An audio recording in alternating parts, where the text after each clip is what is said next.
नमस्कार मित्रों, आज का कहानी बहुत ही मार्मिक होने वाला है। एक कोयल ने बताया कि पड़ोसी के साथ कैसा व्यवहार करना चाहिए।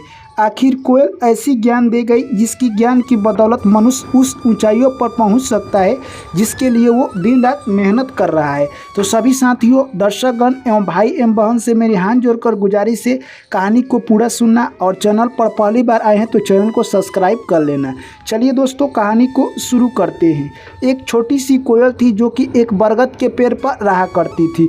वो कोयल वहीं पर आती और मीठी मीठी आवाज़ों में गाना गाती। उसके गाना सुनकर उस जंगल के सभी जीव जंतु काफ़ी खुश रहते। दोस्तों, ऐसे ही उसका दिन गुजर रहा था। जब भी बसंत ऋतु आता उसमें कोयल ऐसी गाना गाती कि उसके स्वर सुनकर सभी जानवर आसपास ही बरगद के पेड़ के मंडरा रहे थे। उसी में एक दिन की बात है, एक सर्प आता है और कोयल का गाना सुनता है। वो मगन हो जाता है और वो कोयल से दोस्ती करने का प्रस्ताव रखता है, परंतु कोयल कहती है कि आपके और हमारे बीच दोस्ती नहीं हो सकता है। तभी सर्प कहता है कि आप जैसी मुझे समझ रही है वैसा मैं नहीं हूँ, मैं आपको कोई क्षति नहीं पहुँचाऊँगा, आप मेरे से दोस्ती कर लीजिए। और सर्प उसी बरगद के पेड़ के नीचे रहने लगा। ऐसे ही धीरे धीरे कोयल और सर्प में दोस्ती हो जाता है। उन दोनों की दोस्ती इतनी अच्छी हो गई कि जो भी वहाँ पर जीव जंतु और पक्षी थे वो देखकर उनसे यानी द्वेष और घृणा करने लगे, क्योंकि उनको ये सब बर्दाश्त नहीं हो रहा था कि कोयल और सर्प के बीच इतना अच्छी दोस्ती कैसे हो सकती है।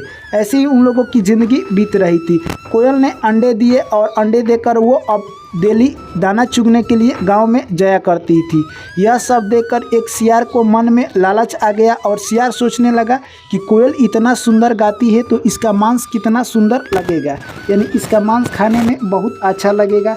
यानी सियार कहे तो एक दिन प्लान बनाता है और जाता है कोयल के पास, परंतु वो सोचता है कि मैं कोयल के पास जाता हूँ उसे मारने के लिए तो सर्प मुझ पर अटैक कर देगा और मेरी प्लान चौपट हो जाएगी। सियार ने दिमाग लड़ाया। जैसे ही कोयल दाना चुगने के लिए वो गांव में चली जाती है, वो उसके पास पहुंचता है और जाकर कहता है, हे कोयल बहन, क्या तुम अपने बच्चे को छोड़कर आई हो दाना चुगने के लिए? तभी कोयल कहती है कि हाँ, अपने बच्चे को मैं बरगद के पेड़ पर छोड़कर आई हूँ। तभी सियार कहता है कि मैं उसी रास्ता से आ रहा था, तभी मैंने देखा कि सर्प उस बरगद के पेड़ पर चढ़ रहा था। तभी मैंने पूछा कि हे सर्प भाई, आप इस बरगद के पेड़ पर क्यों चढ़ रहे हैं? तभी सर्प कहता है कि मुझे काफ़ी तेज़ भूख लगा है, इसीलिए मैं चढ़ रहा हूँ। और मुझे देखते ही वो सर्प उतर जाता है। मैंने सोचा कि इस पर कोयल का बच्चा है, उसे मारकर खाता। अगर मैं एन वक्त पर नहीं आता तो आपके बच्चे को वो आज मारकर खा जाता है, इसलिए तुम घर जाओ और अपने बच्चे को ज़रूर देखो। यह बात सुनकर कोयल कुछ देर के लिए घबरा जाती है और फिर कहती है कि नहीं, सर्प और मुझ में बहुत अच्छा मित्रता है, वो ऐसा नहीं कर सकता है। यह बात कहकर सियार वहाँ से निकल जाता है। दोस्तों, अगर गलत बात को भी बार बार दोहराया जाए तो अच्छे व्यक्ति या अच्छे जीव जंतु कोई भी हो, उसके मन में उस बात के लिए थोड़ा देर के लिए शंका या शक बन सकता है। कोयल घबराई हुई घर जाती है और जाकर देखती है उसके घोंसले में बच्चे हैं या नहीं है। जैसे ही उसके बच्चे दिखाई देते हैं, कोयल को शांति मिलती है और कोयल सोचती है कि चलो मेरे बच्चे तो है। कोयल ने शक किया, क्या पता हो सकता है सर्प मेरे बच्चे को मारकर खाने का प्रयास कर रहा हो। अगले दिन जैसे ही सुबह होता है, फिर कोयल दाना चुगने के लिए निकल जाती है और वो फिर सियार आता है और कोयल के पास पहुंच जाता है और कहता है कि आज भी यानी सर्प तुम्हारे बच्चे को मारने के लिए पेड़ पर चढ़ा हुआ था, मैं ऐन वक्त पर आ गया। यह बात सुनकर कोयल कहती है कि तुमने तो कल भी कहा था, परंतु सर्प मेरे बच्चे को नहीं मारा था। तभी सियार कहने लगा कि आज जरूर मारता, परंतु मैं आज भी एन वक्त पर आ गया। यानी कहावत है एक दोस्तों, यदि गलत बात को भी बार बार कहा जाए तो वो अच्छे व्यक्ति को भी माइंड पर प्रभाव डालने लगता है। यानी कोयल सोचने लगी, हो सकता है सर्प ने मेरे बच्चे को मारने का प्रयास किया। फिर कोयल शाम होते ही घर जाती है तो देखती है कि उसके बच्चे सुरक्षित थे। फिर अगले दिन कोयल दाना चुगने के लिए निकल जाती है। सियार सोचता है कि ऐसे नहीं होगा क्योंकि कोयल मुझ पर विश्वास नहीं कर रही है। अगले दिन सियार दौड़ा दौड़ा जाता है कोयल के पास और कहता है कि हे कोयल बहन, आज वह हो गया जो मैंने सोचा नहीं था, यानी तुम्हारे साथ अनर्थ हो गया। जैसे ही मैं तुम्हारे घोंसले की तरफ से आ रहा था, मैंने देखा सर्प तुम्हारे बच्चे को मारकर खा रहा था। मैंने पूछा कि तुम इसे मारकर क्यों खा रहे हो? तभी सर्प कहता है कि मुझे काफ़ी तेज़ से भूख लगा है, इसीलिए मैं मारकर खा रहा हूँ। यह सब देखकर मैं दौड़े दौड़े तुम्हारे पास आया हूँ। यह सब सुनकर कोयल घबरा जाती है और सोचने लगती है कि सियार ऐसे झूठ बोल रहा था, परंतु आज ये झूठ नहीं बोलेगा क्योंकि ये सच्ची घटना हो सकती है। तभी सियार कहता है कि तुम मेरे साथ चलो, तुम्हारे बच्चे को वो मारकर खाकर हड्डी यहाँ पर फेंक दिया है।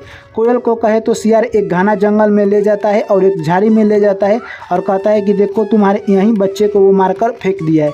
जैसे ही उस झाड़ी में कोयल जाती है, सियार उस पर झपट पड़ता है मारने के लिए।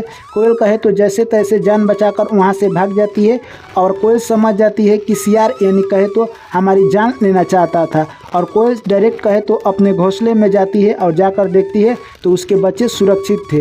बच्चे को देखकर भगवान को धन्यवाद देने लगती है और यह सारा कहानी सर्प से बताती है। कहती है कि मैं एक सियार के मूर्खता भरी बातों में आ गई थी और उसने आप पर कहा था कि सर्प तुम्हारे बच्चे को खा गया है मारकर, और वो मुझे एक झाड़ी में ले गया और मेरे ऊपर अटैक कर दिया। यह सब बात सुनकर सर्प कहता है कि तुमने वैसे जानवर पर विश्वास किया जो कि तुम्हारे जान लेने के लिए तुला हुआ था। ऐसे व्यक्ति और ऐसे जानवर पर कभी भी विश्वास नहीं करना चाहिए। अभी सर्प कहता है कि तुम 5 लोगों से अगर दूरी बनाकर ज़िंदगी में रखती हो तो कभी भी धोखा नहीं खाओगी। यानी पहला वो जो कि मीठी मीठी बात करते हैं। जो व्यक्ति या जो जानवर आपसे मीठी मीठी बात करते हैं उनसे आप दूरी बना कर रखें, क्योंकि वो मीठी मीठी बात करेंगे और आपको उल्टा सीधा सिखाते रहेंगे और आप उनके जालों में फंस जाओगे और आपको एक दिन घाटा सहना पड़ेगा। जिस तरह से कोयल यानी सियार के बात में आ गई थी और वो अपनी जान गंवाने वाली थी, परंतु भगवान की कृपा से वो बच गई। दूसरा यानी धूर्त लोगों के साथ आप कभी भी दोस्ती ना करें और उनके बातों पर विश्वास ना करें, क्योंकि धूर्त लोग ऐसे बात करेंगे, मनमोहक बात करेंगे और आपको अपने मन में मोह लेंगे, आपको पता भी नहीं चलेगा और आपके साथ गलत कर्म करेंगे, यानी गलत कुछ कर कर निकल जाएंगे और आपका इतना गलत हो जाएगा कि आप सोच भी नहीं सकते हैं। तीसरा यानी अज्ञानी व्यक्ति के पास कभी भी ना जाए, क्योंकि अज्ञानी व्यक्ति को कुछ पता नहीं है वो आपके साथ क्या करने वाला है और आपको ऐसे संकट में डाल देगा जहां से आपको निकलना बहुत मुश्किल हो जाएगा और आप ज़िंदगी जीने लायक नहीं रहेंगे। इसलिए अज्ञानी से कतई दोस्ती ना करें। उसके बाद सर्प कहता है चौथा व्यक्ति होते हैं घमंडी। घमंडी व्यक्ति से हमें कभी भी दोस्ती नहीं करना चाहिए। हम दोस्ती के बगैर जिंदा रह सकते हैं, परंतु अगर आप घमंडी व्यक्ति से दोस्ती कर लेते हैं तो वो अपने घमंड में चूर रहेगा और आपको इस जगह धोखा देगा जहां पर आप वहां से वापस नहीं आ सकते हैं और आप अपनी ज़िंदगी जीने के लिए तरस जाएंगे। इसलिए घमंडी व्यक्ति से कभी भी दोस्ती ना करें। और उसके बाद सर्प कहता है पांचवा ऐसा व्यक्ति है जिस पर हमें कभी भी विश्वास नहीं करना चाहिए, यानी मूर्ख व्यक्ति। जिस तरह से सियार मूर्ख था, उसको पता नहीं है कि जब दो दोस्त के बीच दोस्ती है तो उसे तोड़ना आसान नहीं है। उसने हमारी दोस्ती को तोड़ने के लिए क्या क्या चाल चले, आखिरकार तुम्हें वो मारना चाहता था। डायरेक्ट आकर तुम्हें इसलिए नहीं मार रहा था क्योंकि मैं तुम्हारा रक्षा करता हूँ, इसीलिए उसने एक चाल चला और वो चाल में कामयाब हो चुका था और तुम्हें मारने ही वाला था, परंतु तुम भगवान की कृपा से बच गई हो और तुम्हारा जान लाख लाख शुक्रिया, भगवान ने बचा दिया। तभी कोयल को यह सब बात समझ आ जाती है और कोयल कहती है कि हे सर्प भैया, मुझे आप माफ़ कर दीजिए, मैंने आप पर शक किया। तभी सर्प कहता है कि मैं तुमको माफ़ कर देता हूँ, आज से तुम ऐसे सियार के बातों में मत आना, नहीं तो तुम्हारी जान खतरे में जा सकती है। कोयल को यह सब बात समझ आ जाता है और कोयल सर्प से माफ़ी मांगने लगती है। तो दोस्तों, ये कहानी हमें यही संदेश देकर जाती है कि कभी भी हमें किसी पर विश्वास करना चाहिए।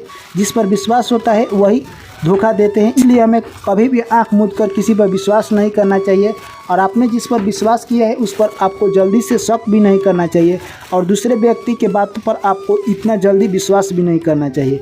जिस तरह से कोयल ने उस सियार के बात पर विश्वास की और अपने जान गंवाने वाली थी और अपने दोस्त के बात पर उसे विश्वास नहीं था। इसीलिए कभी भी किसी पर विश्वास करें तो आंख मूंद कर विश्वास ना करें और विश्वास करें तो उसका बीच बीच में टेस्ट लेते रहें। चलिए दोस्तों, कहानी कैसी लगी है कमेंट करके ज़रूर बताएं। वीडियो अच्छी लगी है तो वीडियो को लाइक करें, दोस्तों के साथ शेयर करें और चैनल को सब्सक्राइब करें। पुनः आप लोगों से मुलाकात होगी एक नई कहानी में, तब तक आप लोग मुझे दीजिए इजाज़त। सभी साथियों और मेरे प्यारे भाई एवं बहनों को नमस्कार, thank you, take care, bye bye, जय श्री कृष्ण, राधे राधे।